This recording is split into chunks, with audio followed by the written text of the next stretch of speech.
হাফসা, আজকে ইফতারের জন্য কি আছে বাসায়? আসলে ইফতারের জন্য তেমন কিছুই নেই, মুড়ি আর খেজুর ছাড়া। তোমার কাছে কি ইফতার কেনার মতো কোনো টাকা আছে? হ্যাঁ আছে, চিন্তা করো না। তুমি আর রুকাইয়া আসরের সালাত আদায় করে নাও, আমি ইফতারের ব্যবস্থা করছি। আব্বুজান, আমার জন্য তুমি বেগুনি আর বুরিন্দা নিয়ে এসো। মুড়ি দিয়ে মাখিয়ে ইফতার খাবো। আচ্ছা মা, ঠিক আছে, নিয়ে আসবো। এরপর কালাম ইফতার আনতে যায়। তার কাছে মাত্র 50 টাকা ছিল। কালাম সেই 50 টাকার ইফতার নিয়েই বাড়িতে ফিরে আসে আর বলতে থাকে, যে একটু ইফতার কিনেছি আমি, এটুকু দিয়ে তো হাফসা, রুকাইয়া আর মা কারো ইফতার ঠিকভাবে হবে না। তার মধ্যে আমি যদি আবার ওদের সাথে ইফতার করতে বসি, তাহলে তো ওরা ঠিক মতো খেতেই পারবে না। এসব ভাবতে ভাবতে কালাম বাড়িতে চলে আসে। এই নাও হাফসা, ইফতারগুলো রেডি করে তোমরা খেয়ে নিও। সে কি, তুমি খাবে না? না, আমি মসজিদে ইফতার করে নেব। আচ্ছা, আজকে সাহরিতে আমরা কি দিয়ে ভাত খাবো? আজকের সাহরিতে শাক ভাজি আছে। রূপা ভাবিদের বাড়ির পাশ থেকে একটু হেরেঞ্চা শাক তুলে নিয়ে এসেছিলাম, সেটাই রান্না করেছি। তুমি এসব নিয়ে কোনো চিন্তা করো না, আজকের সাহরি এভাবেই চলে যাবে। দেখো। ইয়া আল্লাহ, তাহলে তো কাল অবশ্যই বাজার লাগবে। সে যাই হোক, রিজিকের মালিক তো আল্লাহ। দেখি আল্লাহ কি ব্যবস্থা করে দেন। ঠিক আছে, তোমরা ইফতার করে নিও, আমি মসজিদে যাই। একেবারে তারাবির নামাজ পড়ে তারপর বাড়িতে আসবো।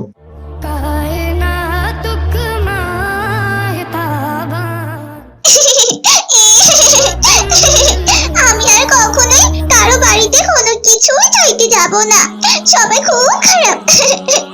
আমরা গরিব বলে আমাদের সবাই তাড়িয়ে দেয়। কি হয়েছে মামুনি, তোমাকে কে কি বলেছে? আর তুমি এভাবে কাঁদছোই বা কেন? আসলে বাবা, আমি শরবত গোলানোর জন্য পানি রেডি করছিলাম, কিন্তু দেখলাম পানিগুলো নিমিষেই গরম হয়ে গেল। আর হবে নাই বা কেন? বাহিরে যা রোদ, এই গরমে শরবত করে তো খেতে একদমই ভালো লাগবে না। তাই আমি রূপা আন্টিদের বাড়িতে বরফ আনতে গিয়েছিলাম। রূপা আন্টি আমাকে অনেক বকেছে আপুজান, বলেছে প্রতিদিন বরফ চাইতে আসিস কেন? হ্যাঁ, আমি কি বরফের দোকান দিয়ে বসেছি নাকি? এমনিতে গরমের জন্য বিদ্যুৎ থাকে না, এভাবে ফ্রিজ খুললে তো আমার ফ্রিজটাই নষ্ট হয়ে যাবে। তখন কে জরিমানা দেবে? হ্যাঁ, তোর বাবা। যা যা এখান থেকে, কোনো বরফ নেই। তাই তো আমি অনেক কষ্ট পেয়েছি আপুজান। আন্টি আমার সাথে অনেক খারাপ ব্যবহার করেছে। আমি ওদের বাড়িতে আর কখনোই বরফ চাইতে যাব না। পবিত্র রমজান মাসে কেউ কারো সাথে এমন খারাপ ব্যবহার করে বুঝি? মন খারাপ করো না মামুনি, আমি মনোযোগ দিয়ে কাজ করে টাকা জমা করব। আর সামনের বছরেই তোমার জন্য নতুন একটা ফ্রিজ কিনবো ইনশাআল্লাহ। দেখবে তোমাকে আর কারো কাছে বরফ চাইতে হবে না। চোখের পানি মুছে ইফতার তৈরি করো তোমা, একটু পরেই তো আজান দিবে। আমাকে মসজিদে যেতে হবে এখন। আপুজান, তুমি আমাদের সাথে ইফতার করবে না? না মা, আজকে আমি মসজিদে ইফতার করব। এই বলে কালাম মসজিদে চলে যায়। আর রুকাইয়া ইফতার রেডি করে তার মা এবং দাদিকে নিয়ে ইফতারের সামনে বসে পড়ে। আমি জান, আজান দেয় না কেন? আমরা ইফতার করব না? নিশ্চয়ই করব মা, একটু পরে আজান দিবে। ও আচ্ছা আচ্ছা, ঠিক আছে। আচ্ছা আমি জান, আজকে আমরা সাহরিতে কি খাবো? যা আছে তাই খেতে হবে মা। আমি জান, রমজান মাস পড়েছে থেকে আমরা একদিনও গরুর মাংস খাই না। আব্বু জানকে বলো তো, আমি গরুর মাংস খেতে চেয়েছি। আচ্ছা মা, ঠিক আছে, তাই হবে। ও আম্মু জান, শোনো না, আজান কখন দিবে? তুমি না বললে একটু পরেই নাকি আজান দেবে? একটু পরে কি এখনো হয়নি আম্মু জান? রুকাইয়া এই কথা বলতেই আজান পড়ে যায়। আল্লাহুম্মা সুমতুলাকা ওয়া তাওয়াক্কালতু আলা রিজকিকা ওয়াফতারতু বিরহমাতিকা ইয়া আরহামার রাহিমিন। রুকাইয়া এভাবেই ইফতারের দোয়া পড়ে ইফতার করতে থাকে।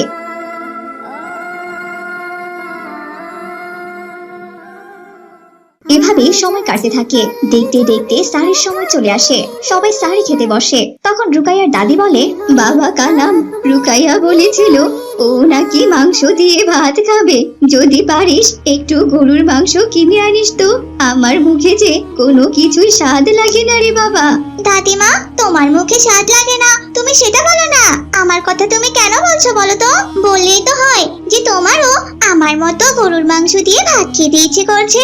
আমার বুড়িমাটা খুব বড় হয়ে গেছে, কি পাকা পাকা কথা বলছে। তোমরা চিন্তা করো না, দেখি কাল কি করা যায়। ভালো ইনকাম হলে গরুর গোশত নিয়ে আসবো ইনশাআল্লাহ। বাবা কালাম, মনে করি আমার জন্য ওষুধ নিয়ে আসিস।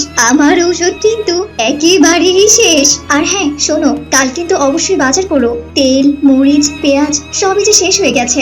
ইনশাআল্লাহ নিয়ে আসবো। আজ আমি ফজরের সালাত আদায় করে রিকশা নিয়ে বের হবো। দেখতে দেখতে সাহরির সময় শেষ হয়ে যায়। কালাম মসজিদে নামাজ পড়ে রিকশা নিয়ে বের হয়।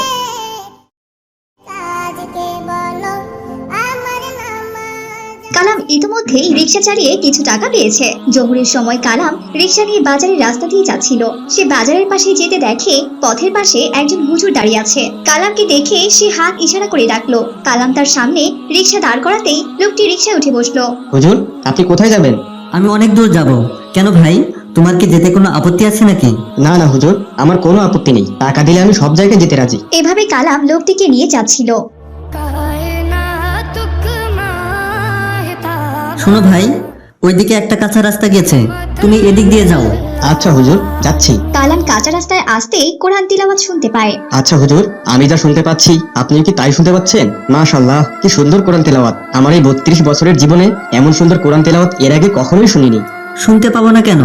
এ তো আমি তেলাওয়াত করছি, তুমি অটো চালাচ্ছ, তাই হয়তো বুঝতে পারছো না। তা হয়তো আপনি ঠিকই বলেছেন হুজুর। এভাবে কোরআন তিলাওয়াত শুনতে শুনতে কালাম অনেক দূরে চলে আসে। আর তখনই আসরের আজান পড়ে যায়।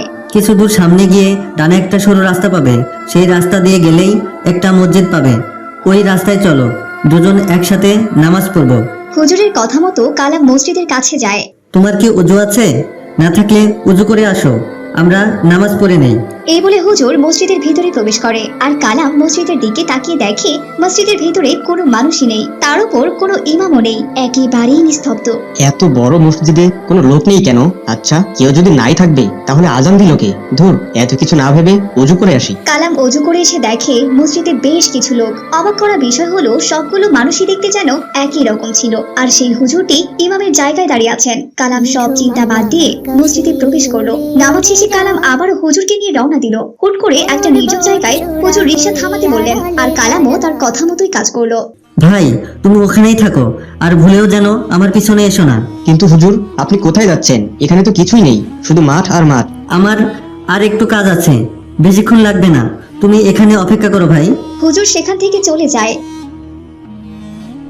অনেকক্ষণ হয়ে গেল, হুজুরের ফেরার কোনো নামগন্ধই নেই। ইয়া আল্লাহ, রোজা রেখে এখানে আর কতক্ষণ দাঁড়িয়ে থাকবো? মাগরিবের আজান তো এই পড়লো বলে হুজুর তো আমাকে টাকাটাও দিয়ে গেল না। ওই লোকটা হয়তো আর আসবে না। ইয়া আল্লাহ, আজান তো পড়েই গেল, এখন আমি ইফতার করবো কি করে? আমার কাছে তো খাবার মতো কিছুই নেই। ওই তো গাছগুলোর ওই পাশে একটা খাল দেখা যাচ্ছে, সেখানে গিয়েই না হয় বিসমিল্লাহ বলে পানি পান করে রোজাটা ভাঙ্গি। এই বলে কালাম পানি পান করার জন্য খালের পাড়ে যায়। আর গিয়ে এক অদ্ভুত দৃশ্য দেখে। কালাম দেখলো সেই হুজুরটি আরেকটি হুজুরের সাথে পানির উপরে দাঁড়িয়ে কথা বলছেন। ইয়া আল্লাহ, এ আমি কি দেখছি? কোনো মানুষ তো এভাবে পানির উপরে দাঁড়িয়ে থাকতে পারে না। কালাম এই কথা বলতেই দ্বিতীয় হুজুরটি কালামকে দেখে অদৃশ্য হয়ে যায়। আর প্রথম হুজুরটি কালামের দিকে তাকায়।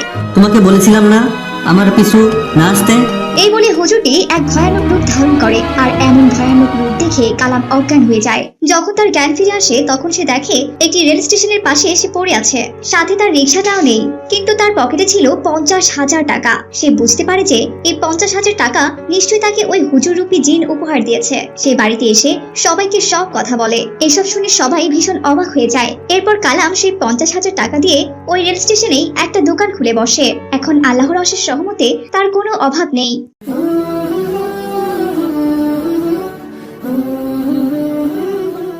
কতদিন থেকে বলছি আমার কয়েকটা নতুন শাড়ি লাগবে, কিন্তু আমার কথার তো কোনো গুরুত্বই দিচ্ছে না। এই যে আমার বিবিজান, আপনি এই সকালবেলা একা একা কার সাথে কথা বলছেন? কার সাথে আর কথা বলবো? আমি তো আমার সাথেই কথা বলছি। তোমাকে তো আমি নতুন শাড়ির কথা বলেছিলাম, তুমি কি আমার জন্য এনেছো নতুন শাড়ি? আচ্ছা রুকাইয়ার মা, তোমার তো আলমারিতে অনেক নতুন শাড়ি আছে, তবুও তোমার নতুন শাড়ি লাগবে? আচ্ছা ঠিক আছে, আজকে অফিস থেকে ফেরার পথে তোমার আর রুকাইয়ার জন্য নতুন কাপড় নিয়ে আসবো। এবার তুমি খুশি তো? যাও, এবার আমার জন্য একটু খাবার রেডি করো। মা রুকাইয়া, কোথায় আপনি? রুকাইয়া মা তো সেই কখন খাবার খেয়ে স্কুলে চলে গেছে। তুমি খাবার খেতে এসো। কে মহান, কে মহান, কে মহান, কে মহান, বলো কে?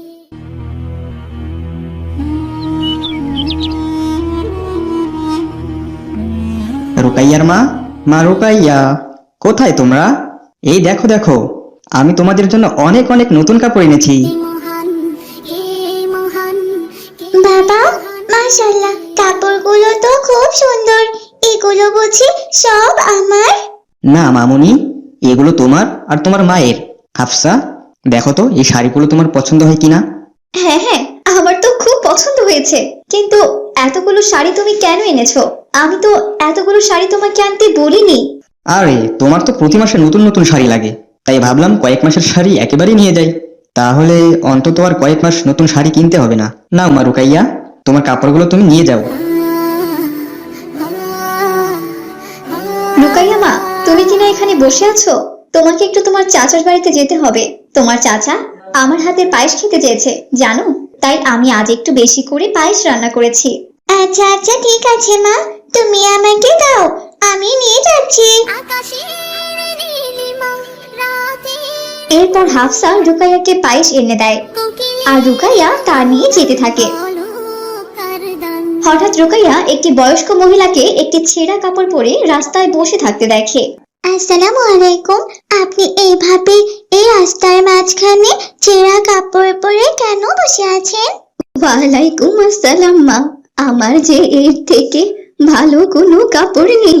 আমি তো মানুষের বাড়ি বাড়ি গিয়ে ভিক্ষে করে খাই, কিন্তু আজ 3 দিন হয় আমি কোনো বাড়িতে ভিক্ষা করতে যেতে পারি না। তার কারণই হচ্ছে এই ছেঁড়া কাপড়। ছেঁড়া কাপড় পরে ভিক্ষে করলে মানুষ যে নানান রকমের কথা বলে। ইস, এনার এই ছেঁড়া কাপড় পরে কত কষ্ট হচ্ছে, অথচ আমার মায়ের কত শাড়ি। বলছে কি দাদিমা, আপনি এখানেই আমার জন্য অপেক্ষা করবেন কেমন? আমি এক্ষুনি বাড়ি থেকে একটু আসছি, আমি শুধু যাবো আর আসবো।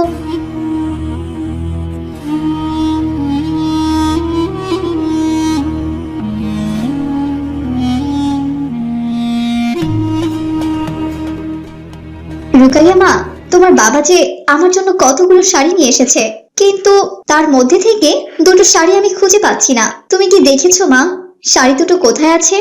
আমি জান, আসলে আমি তোমাকে না বলে তোমার শাড়ির ওখান থেকে দুটো শাড়ি নিয়েছি, তুমি আমাকে ক্ষমা করে দাও আমি জান।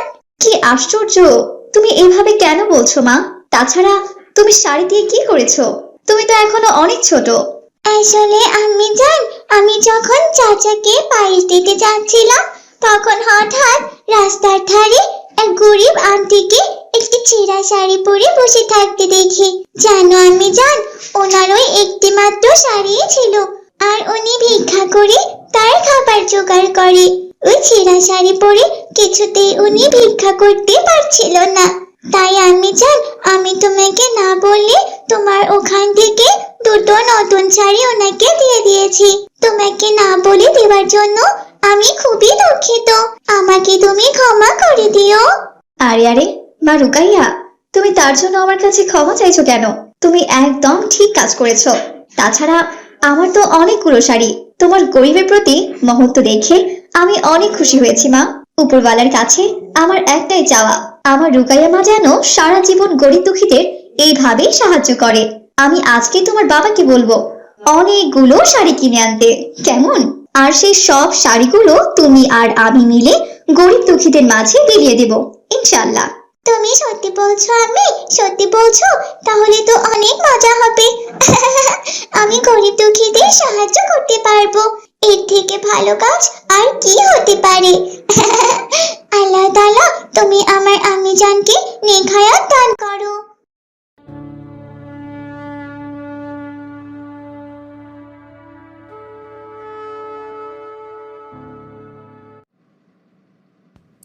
সালামু আলাইকুম বন্ধুরা, আমাদের ভিডিওগুলো যদি তোমাদের ভালো লাগে তাহলে লাইক, কমেন্ট এবং বেশি বেশি শেয়ার করো। আমাদের সাথে এমন নতুন নতুন দোয়া শিখতে আমাদের চ্যানেলটি সাবস্ক্রাইব করে রাখো এবং পাশে থাকা বেল আইকনটি ক্লিক করে রাখো, যাতে করে আমরা নতুন ভিডিও ছাড়লেই তোমরা বুঝতে পারো। আসসালামু আলাইকুম, সবাইকে ধন্যবাদ।